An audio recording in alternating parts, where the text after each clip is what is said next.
Under the pale sweep of morning light, the stones of Lichfield Hall seem to hold their breath, a courtyard not yet warmed by sun. A silence broken only by the creak of iron against bone. You are Elawen Cressida, 17, daughter of a minor noble, wrists shackled with a weight meant for thieves. But you've stolen nothing, except perhaps the right to speak. Agnes Cressida watches from the archway, lips bloodless, fingers twisting the edge of her shawl. Her daughter stands alone before the eyes of judgment, before Aldred Farrow, the magistrate with the chain of office that glints like a warning. His voice had been soft, even courteous, when the sentence was read. To prevent further disruption, that was the phrase, to silence the sharp tongue that had embarrassed a nobleman in court. Elowen hadn't shouted. She hadn't wept. She'd merely told the truth. The truth, it seems, is heavier than sin, and less forgivable. A breeze shifts through the trees. It brushes past Elawen's pale blue kirtle, pulls loose a frayed ribbon from her braid. Red now, darker than it was when she tied it in.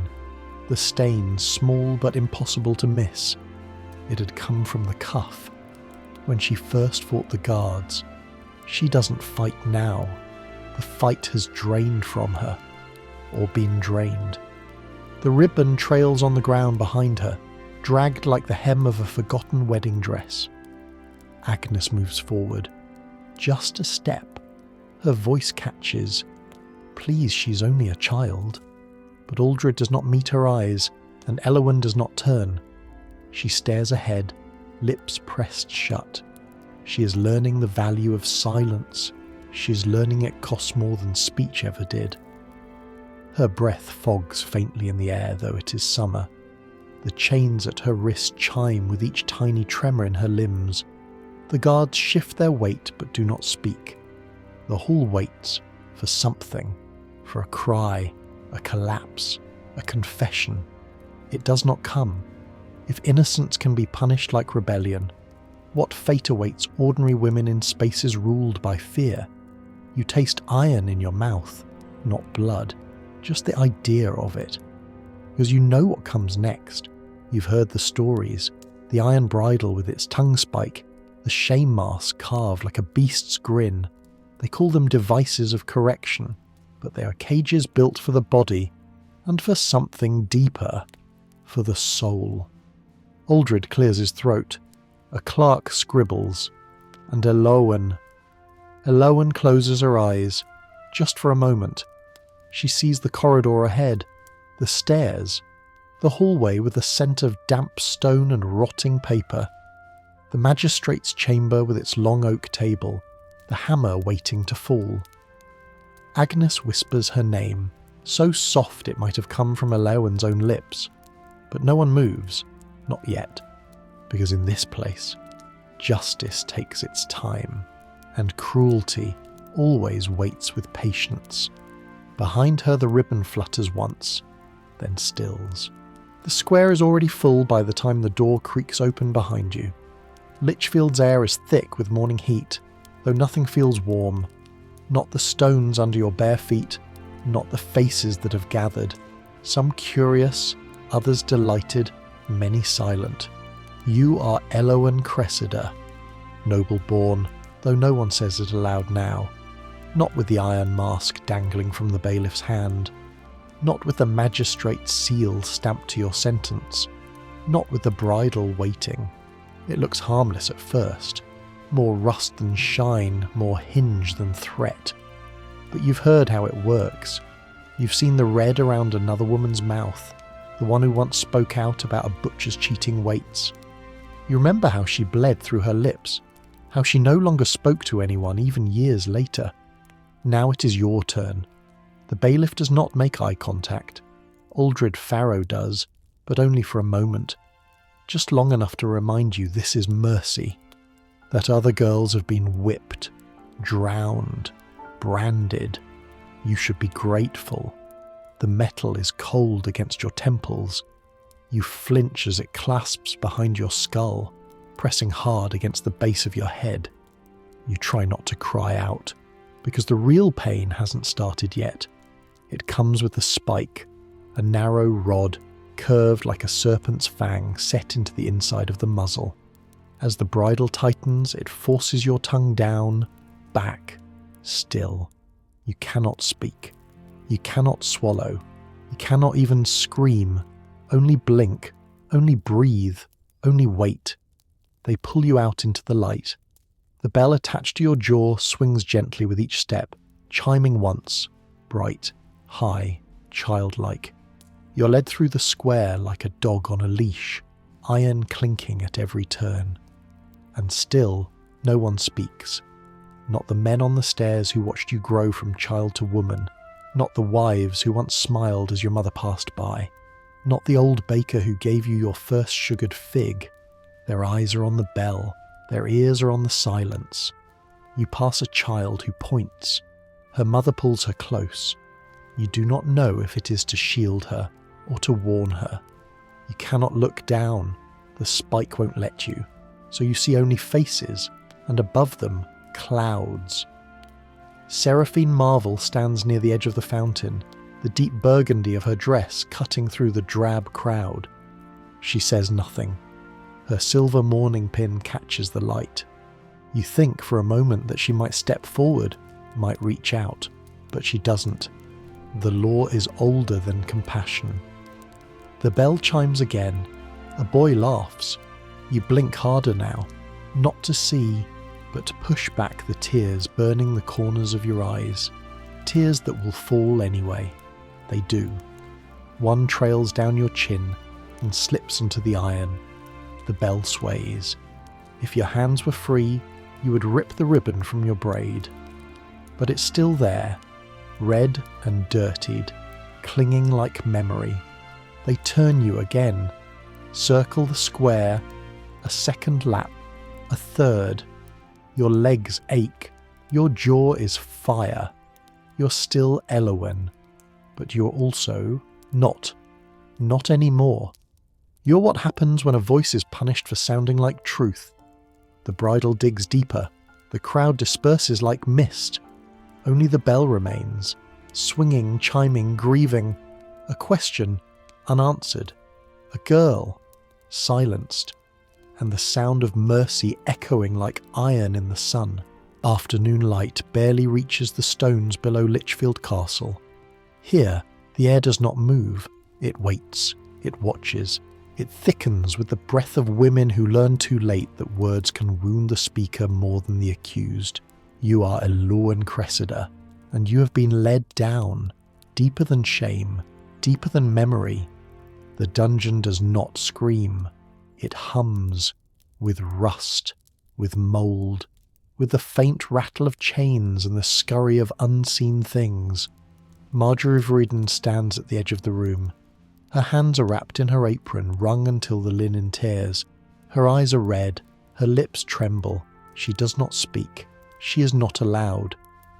Above her on the wall hangs the neck fiddle, a wide wooden collar with 2 round holes, one for the neck, the other for the wrists, meant for public display. Shame with posture, humiliation as posture. But yours is worse, the shame board. Isabetta di Torre, interrogator, widow, shadow of the court, tightens the final clasp with a practiced hand. She does not hate you. She believes in you, or rather, what you represent.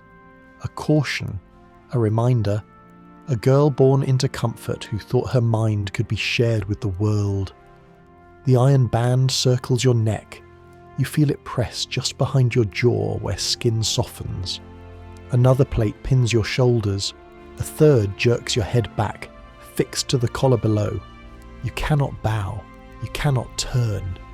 You're held upright, not to stand with pride but to display without defence. The iron has been polished. There are filigree lines along the edges. Gold leaf curls around bolts like vines on a tomb. It is beautiful, which makes it worse. The pain is not sharp, it is slow. It stretches. Your spine begins to tremble. Your shoulders ache. Every breath forces your ribs forward into unforgiving edges. You stare straight ahead, at the wall, at your reflection in one of the gilded plates, twisted, elongated. You barely recognize yourself. The bell is gone, but in its place now is the iron clasp, each one locking a different part of your body in place, each one a sentence, each one a word that will never be spoken again. Isabetta steps back, her hands rest on her belt. From it dangles the iron key, its teeth worn smooth with use. Marjorie takes a step closer. Just one. She whispers, "Elowen." But Elowen cannot move. Elowen cannot nod. She can only breathe. The key glints once as Isabetta turns. "You'll remain until judgment is passed," she says. Judgment, as if this were not it. Marjorie does not cry aloud, but her shoulders shake. She clutches the small wooden doll in her hand, the one Elowen once gave her when they were children. It is cracked now, from pressure, from time, from too much silence. You try to blink. The iron does not let you fully close your eyes, so your tears remain caught. You taste them instead. The reflection wavers in the plate, and somewhere, behind you, the iron clasps shift, a reminder that mercy has hinges, and judgment never forgets the shape of a girl's spine. The light is fading, not just outside, where dusk slips down the castle walls like smoke, but inside too. Inside the stone, inside the breath, inside the girl still learning what cruelty can be shaped like. Marjorie Vereden sits on a low stool beside the wall, just outside Elowen's chamber. She does not speak above a whisper now. Even the rats seem to listen. Even the dust dares not stir. The doll in her lap is splintered at the neck, a jagged line where the head once cracked and was glued back and cracked again. She cradles it as though it were flesh, as though it could still protect her. Across from her, Seraphine Marvel leans against the far wall, wrapped in shadow and silence. The deep burgundy of her gown has dulled in the half-light. Her silver mourning pin glints once like a tear that forgot how to fall. Marjorie does not look at her. She stares at the stone, the way it leaks cold, the way it remembers. "There's something worse," she says. Seraphine does not answer. The pair, still silence. They say it opens like a flower. Now Seraphine's eyes close, slowly. Marjorie continues anyway. It's metal, looks harmless at first, shaped like fruit. But inside, she hesitates, swallows, clutches the doll tighter. There's a mechanism, a twist. When it's placed, inside, it blooms. The word blooms lingers, sickly sweet. They used it on a baker's daughter. That's what they say. She refused the bishop's man, said no in front of witnesses, said it with pride. Her voice cracks. She never walked again, not right. The torch outside Elowen's door flickers, a sound like breath or weeping. She hasn't had that done to her, has she? Her voice is sharp now, panicked, as though by naming it aloud she might have summoned it. Seraphine shakes her head. Once. "No," she says softly, "not her." But the air doesn't soften, because knowing it hasn't happened doesn't mean it won't, doesn't mean it hasn't to someone else, doesn't mean it's not waiting. Marjorie's hands tremble. She's always been brave, she says to no one in particular, but that's what gets you noticed. The doll slips from her grip, hits the floor, doesn't break. It already is. The cell beyond the wall is silent. Elowen hasn't spoken in hours, not since they loosened the neck clasp to keep her breathing.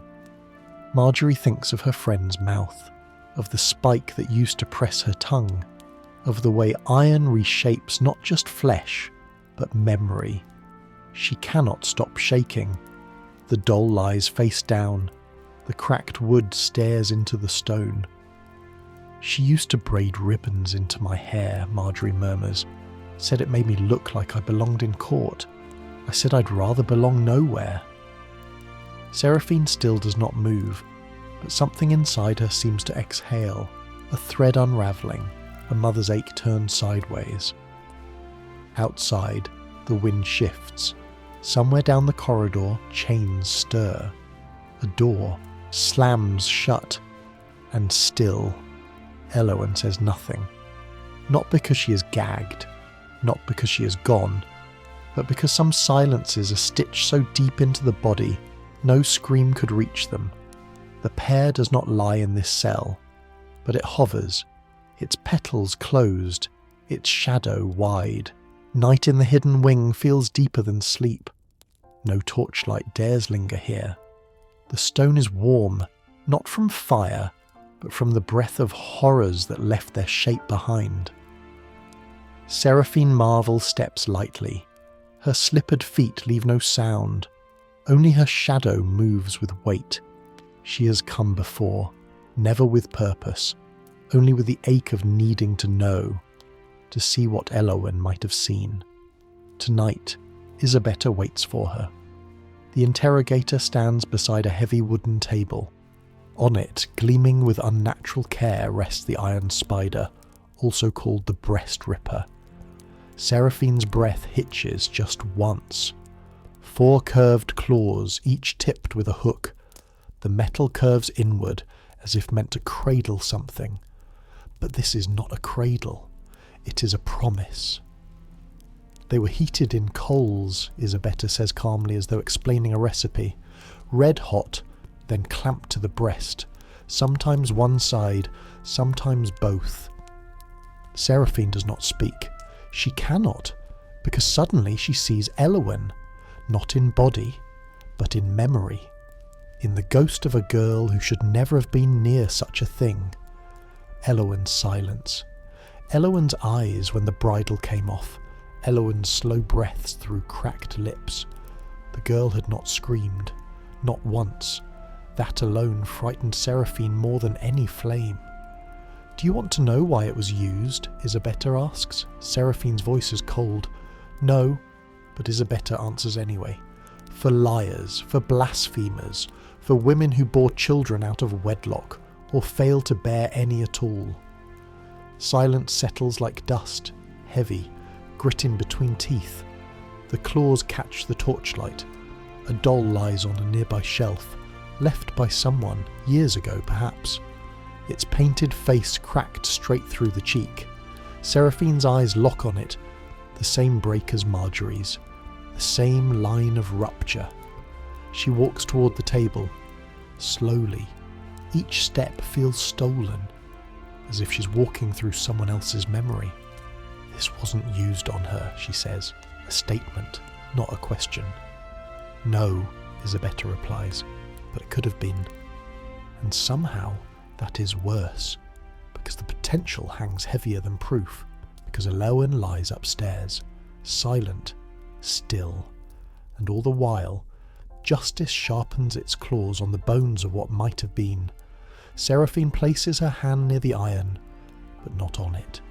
She imagines the heat, the hiss, the smell, not just of flesh, but of punishment, of the world saying, "You were born wrong, and now we will show you how wrong." She imagines her own daughter, if she had had one. She imagines Elowen as hers, and feels the tear inside her widen, like the crack in the doll, the crack in the court, the crack in every law that pretends to protect while it prepares to burn. Isabetta watches her, expression unreadable. "Sometimes," she says softly, "they begged for the flames instead." Seraphine turns away, not out of weakness, but because looking too long at cruelty makes it feel reasonable, and she will not let this feel reasonable. She picks up the doll, holds it, cradles it like something living. It does not move, it does not blink, but it remembers, and so does she. The walls tilt, or maybe it's the world. You are Elowen Cressida, noble-born, 17, and you're spinning. The whirligig jerks you sideways again. Iron bars bite into your back, your arms, your legs. You can't tell where the floor is. where the sky begins. It's midnight in the chamber beneath Lichfield. The only light comes from a swaying torch, casting shadows that slide and warp with every turn. You've forgotten how long it's been, how many times your body has spun. Your stomach twists into itself. You clench your jaw, swallow down the sour taste, fail. The spinning continues. A voice in the dark murmurs, "Isabetta." She's reciting something.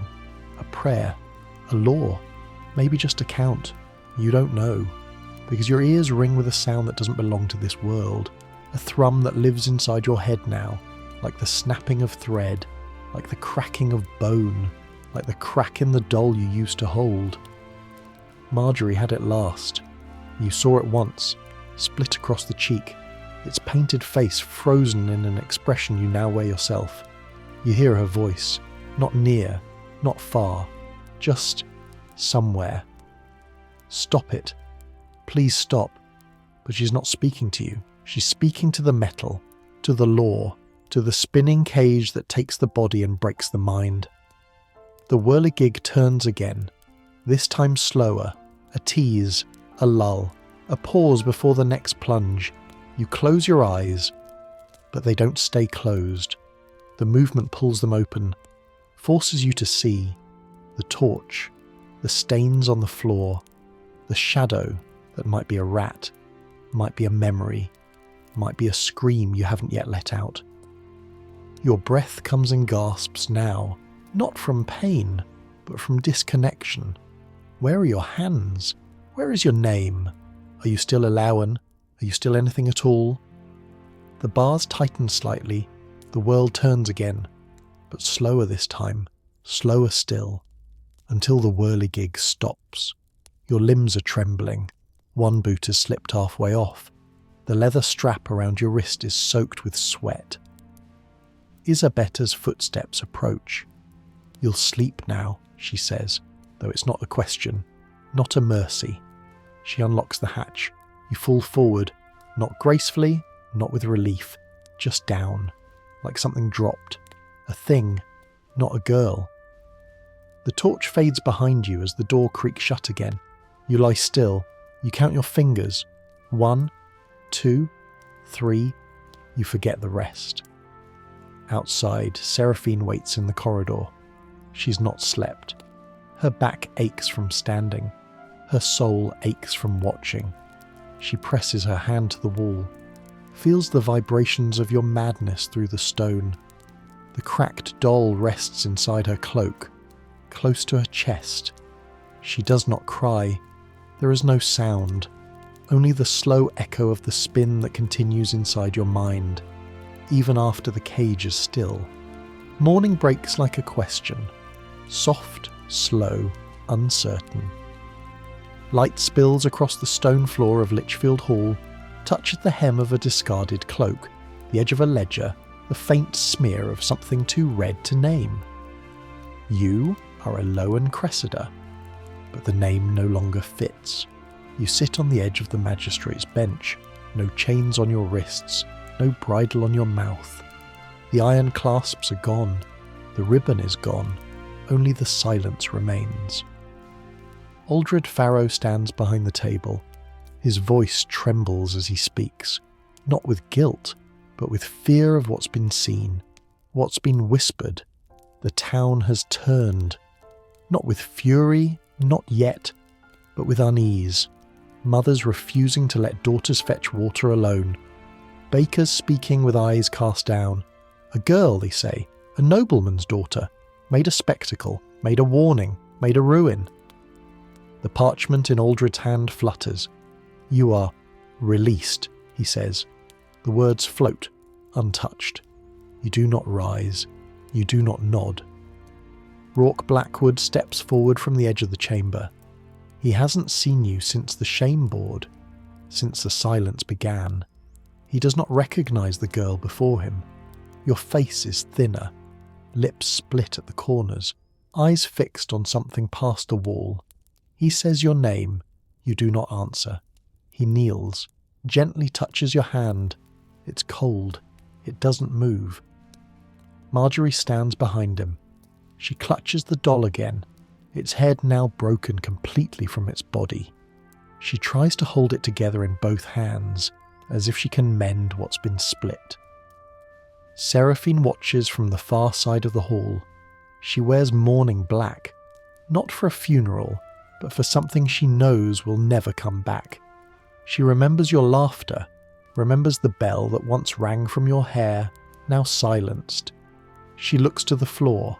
There, scattered beneath the bench, the ribbon, torn and dirted, the clasp rusted and bent, the doll, head snapped, arm splintered, and the faint shimmer of the bell cracked in its side, its chime no longer clear, all of it broken, all of it once yours, once symbols of defiance, now just relics.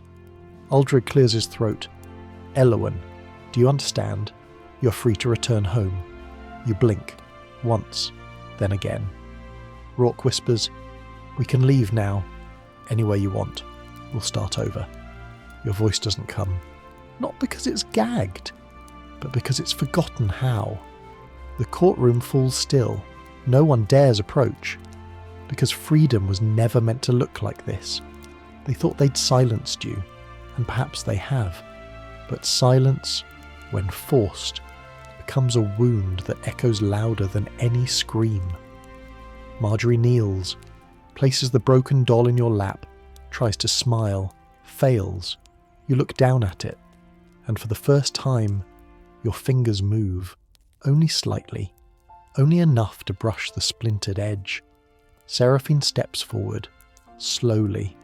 She doesn't speak. She doesn't need to, because grief recognizes itself. She places something beside the doll, the ribbon, knotted once, through your hair. The courtroom watches, but no one claps, no one cheers, because this is not victory. This is what survival sometimes looks like.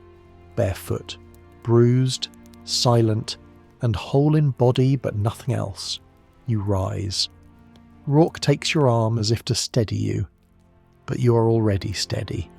Empty things often are. As you walk from the hall, the bell is left behind. It doesn't ring, not anymore.